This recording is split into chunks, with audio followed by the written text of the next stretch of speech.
ओम गण गणपते नमः। ओम नमो नारायण। मेरे चैनल पर आप सभी का हार्दिक स्वागत है। आज हम बात करेंगे संपदा माता के व्रत की।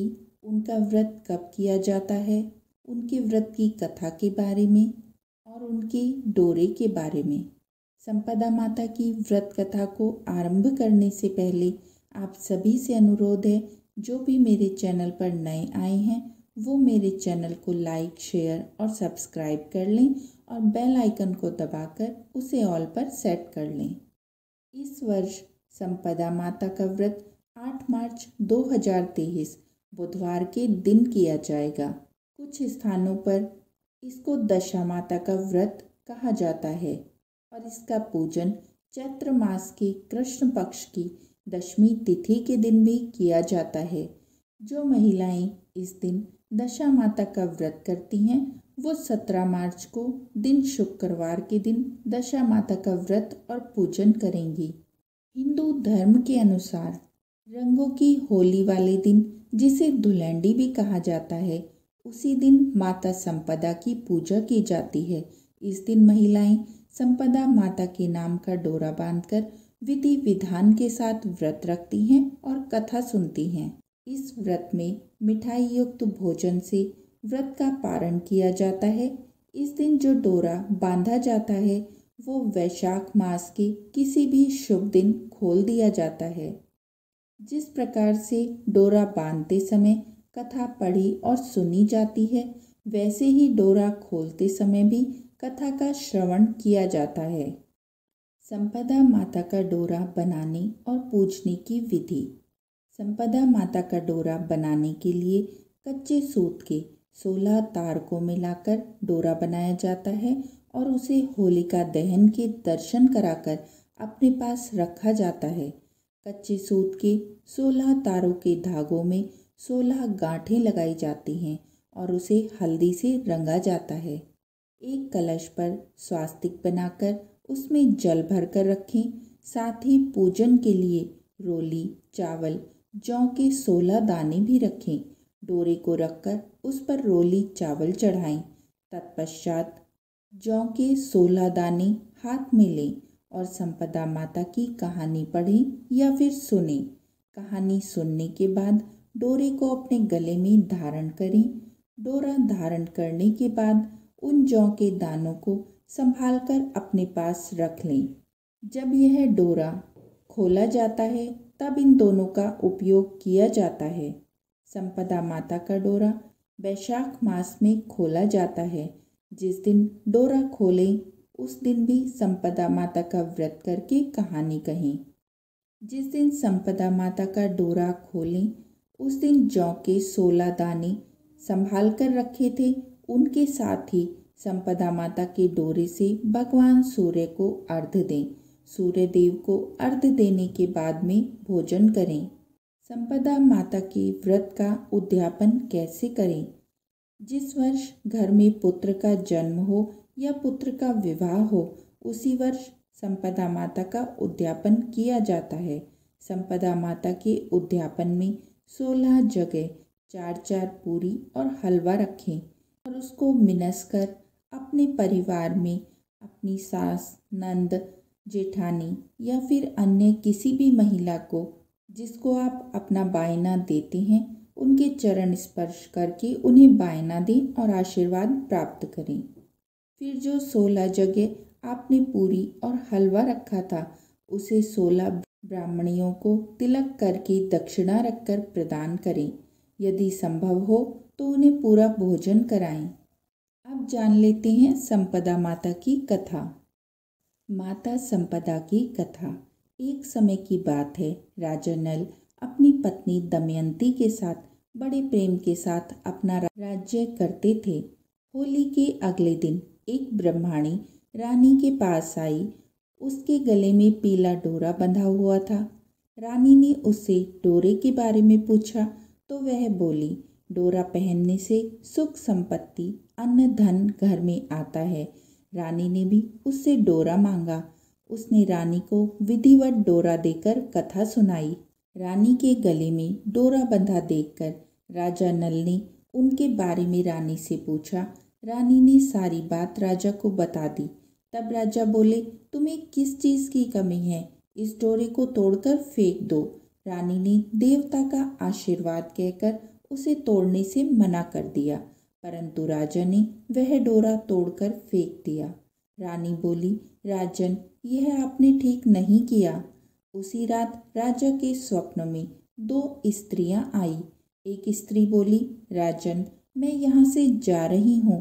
दूसरी स्त्री बोली, राजन, मैं तुम्हारे घर आ रही हूँ। इसी प्रकार से स्वप्न 10-12 दिन तक राजा को आते रहे। ऐसे स्वप्न प्रतिदिन आने से राजा उदास रहने लगे। तब एक दिन रानी ने राजा की उदासी का कारण पूछा, तो राजा ने स्वप्न की बात रानी को बताई। रानी ने राजा से उन दोनों स्त्रियों का नाम पूछने को कहा। तब राजा ने उनसे उनके नाम पूछे, तो जाने वाली स्त्री ने अपना नाम लक्ष्मी बताया और आने वाली स्त्री ने अपना नाम दरिद्रता बताया। लक्ष्मी के जाते ही सब सोना चांदी मिट्टी का हो गया। रानी सहायता के लिए अपनी सखियों के पास गई, परंतु उनको उस हाल में देखकर कोई भी उनसे नहीं बोला। दुखी मन से राजा रानी अपने 5 वर्ष के पुत्र को साथ लेकर जंगल में चले गए। रास्ते में चलते चलते उनके पुत्र को बहुत भूख लगी। वो भूख से व्याकुल हो उठा, तो रानी ने राजा से कहा, राजन, यही पास ही में एक मालन रहती है जो मुझे फूलों के हार देकर जाती थी। उससे थोड़ा सा छाछ और दही मांग लाओ। जब राजा मालिन के घर गया तब वह मालिन दही बिलो रही थी। राजा के मांगने पर उसने कहा कि मेरे यहाँ आपको देने के लिए कुछ भी नहीं है, आप यहाँ से जाएं, छाछ दही कुछ नहीं मिलेगा। राजा खाली हाथ लौट आए। आगे चलने पर एक सर्प ने उनके पुत्र को डस लिया और उसकी मृत्यु हो गई।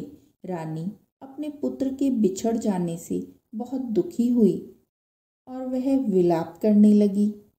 तब राजा ने रानी को धैर्य बंधाते हुए आगे चलने के लिए कहा।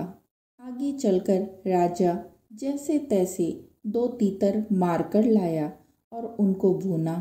वे भुने हुए तीतर भी उड़ गए।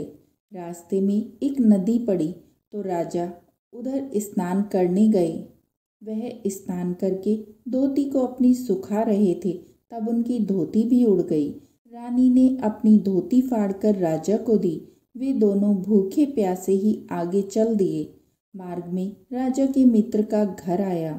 वहां जाकर उसने मित्र को अपने आने की सूचना दी। मित्र ने दोनों को एक कमरे में ठहराया, जहां मित्र ने लोहे के औजार आदि रखे हुए थे। देव योग से वे सारे औजार धरती में समा गए। चोरी का दोष लगने के कारण वे दोनों रातों रात वहां से चले गए। आगे चलकर राजा की बहन का घर आया। बहन ने एक पुराने महल में उनके रहने की व्यवस्था की। सोने के थाल में उन्हें भोजन भेजा गया, परंतु वे थाल भी मिट्टी में बदल गए। राजा बड़े लज्जित हुए। थाल को वहीं गाड़कर दोनों फिर आगे चले गए।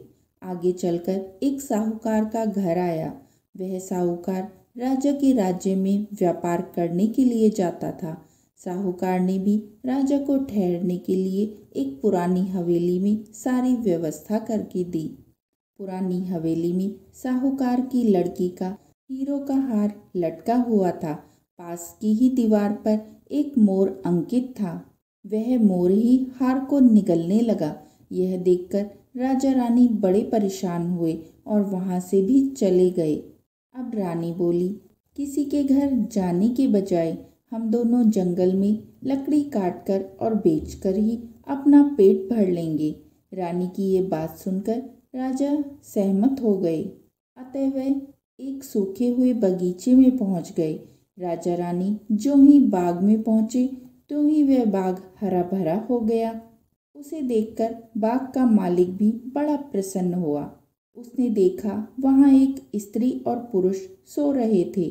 उन्हें जगाकर बाग के मालिक ने पूछा, तुम कौन हो? राजा बोला, हम मुसाफिर हैं। मजदूरी की खोज में इधर आए हैं। यदि तुम्हारे पास कोई काम है तो हमें रख लो। हम मेहनत करेंगे और मेहनत मजदूरी करके अपना भरण पोषण करेंगे।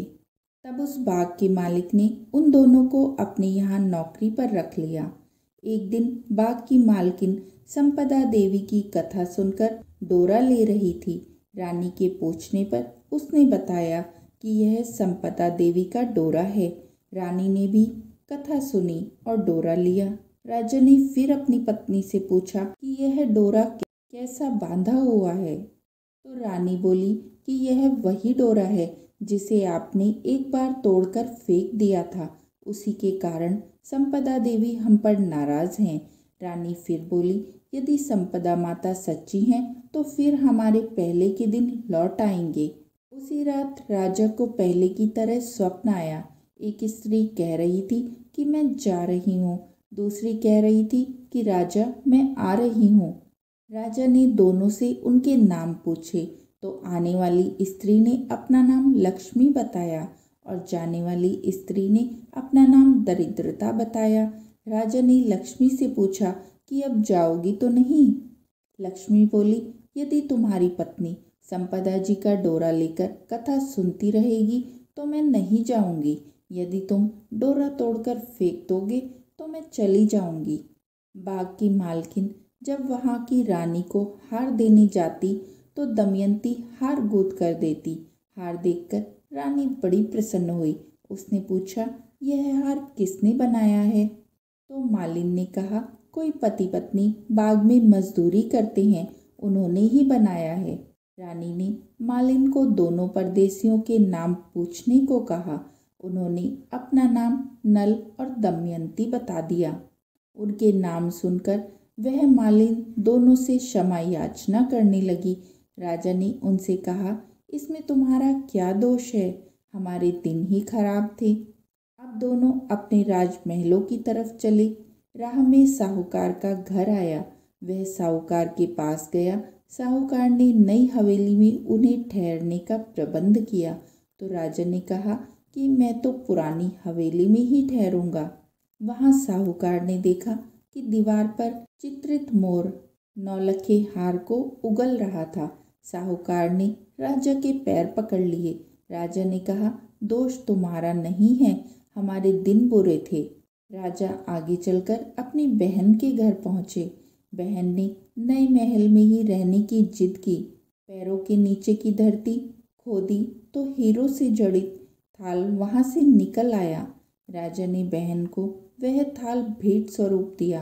राजा आगे चलकर अपने मित्र के घर पहुँचते हैं तो उसने उन्हें नए मकान में ठहरने की व्यवस्था की, परंतु राजा पुराने कमरे में ही ठहरे। वहीं मित्र के लोहे के औजार मिल गए। आगे चले तो नदी किनारे जहाँ राजा की धोती उड़ी थी वह भी एक वृक्ष से लटकी हुई मिल गई। वहाँ नहा धोकर धोती पहनकर राजा आगे चल दिए तो देखा कि कुंवर खेल रहे हैं। माँ बाप को देखकर उसने उनके पैर छुए। वह भी उनके साथ चल दिया। नगर में पहुंचकर राजा की मालिन दुर्वा लेकर आई तो राजा बोला, आज दुर्वा लेकर आ रही हो? उस दिन तो हमें छाछ के लिए भी मना कर दिया था। रानी ने राजा से कहा, यह तो तुम्हारे बुरे दिनों का ही प्रभाव था। जब ये दोनों महल में गए तब रानी की सखियां धन धान्य से भरे हुए थाल लेकर गीत गाती हुई आई। नौकर चाकर सब पहले के समान आए। संपदा माता का डोरा बांधने के कारण ही यह सब फल प्राप्त हुए। इसीलिए सभी को श्रद्धापूर्वक माता संपदा जी की पूजा करनी चाहिए और स्त्रियों को कथा सुनकर माता के पूजन करके यह डोरा धारण करना चाहिए। तो इस प्रकार ये संपदा माता की कथा अब समाप्त होती है। आशा है आपको पसंद आई होगी। कोई त्रुटि हुई है तो क्षमा कीजिए। बोलिए नारायण नारायण। जय संपदा माता की।